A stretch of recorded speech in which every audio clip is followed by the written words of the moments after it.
It's time to keep building on this boundary theme that we are talking about. First, we talked about physical boundaries. Last time, we talked about emotional boundaries. And today, we're going to talk about intellectual boundaries. You may notice that there is definitely some overlap as we go from type to type to type because all of the boundaries are important. And it's not possible to just set them in one area and not need to set them in all of the areas. Now, when we look specifically at intellectual boundaries, what I want you to think about is how are your thoughts and your ideas treated? What is your intellect sort of respected? Is it respected? Do you feel like there are people in your life that maybe belittle your ideas or dismiss them or act as though they are less important than their own ideas? Or maybe it's just a difference of opinion where you have one idea about something, someone else feels a different way, and rather than being able to use that empathy thing that we talk about where you can sort of both see where the other one is coming from, there's just a dismissal of ideas and sort of this feeling of, well, you're wrong, I'm right, I don't know what to tell you.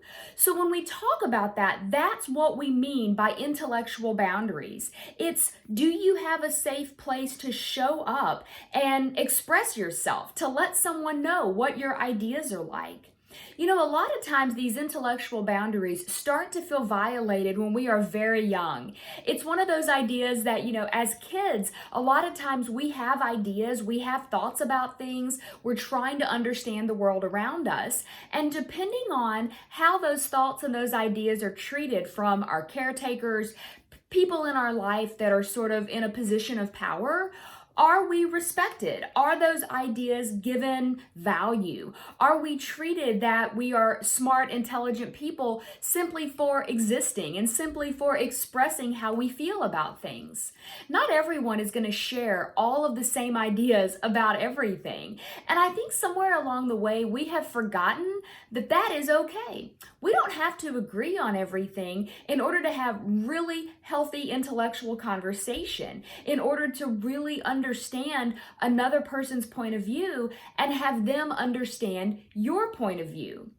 Now, from an actual romantic relationship perspective, sometimes this gets really complicated, especially if there is a difference of opinion of how things should be done, be it how we raise kids together, how we clean the house, how we go about, attacking projects, things of that nature.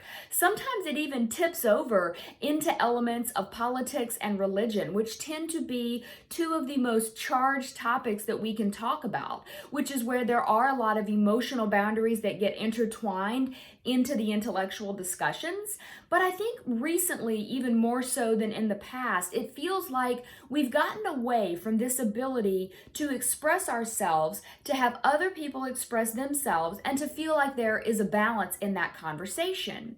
Your thoughts, your ideas, your experiences, the things that make you you, the things that make up your personality, and going back to last time, how you feel are all very important. And if those things aren't being respected, it is okay for you to set a boundary with what you are and aren't okay with. You teach people how to treat you by what you do and don't allow in your life. So if every time you have a conversation with someone, they belittle you, they put you down, they dismiss your ideas, that is a boundary violation. So my encouragement to you would be, start thinking about how this intellectual boundary is being crossed in your life and see if there are some small incremental ways that you can start setting a boundary where you let other people know what you are and aren't okay with.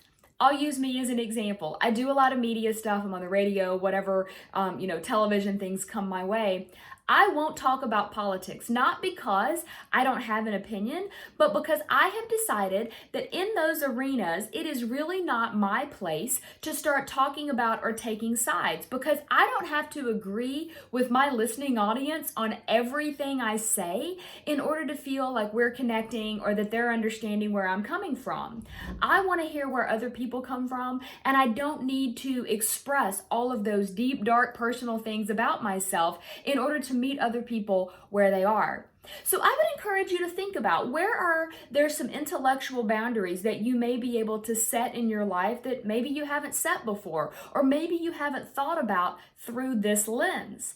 I also want you to keep in mind that next week, when we dig into the sexual boundaries, we're going to talk about elements of the physical, the emotional, and the intellectual all wrapped up in one as we sort of talk about that other set of boundaries from a sexual perspective. I do hope you'll tune back into that. And in the meantime, keep thinking about how to set boundaries as a way to live your best life.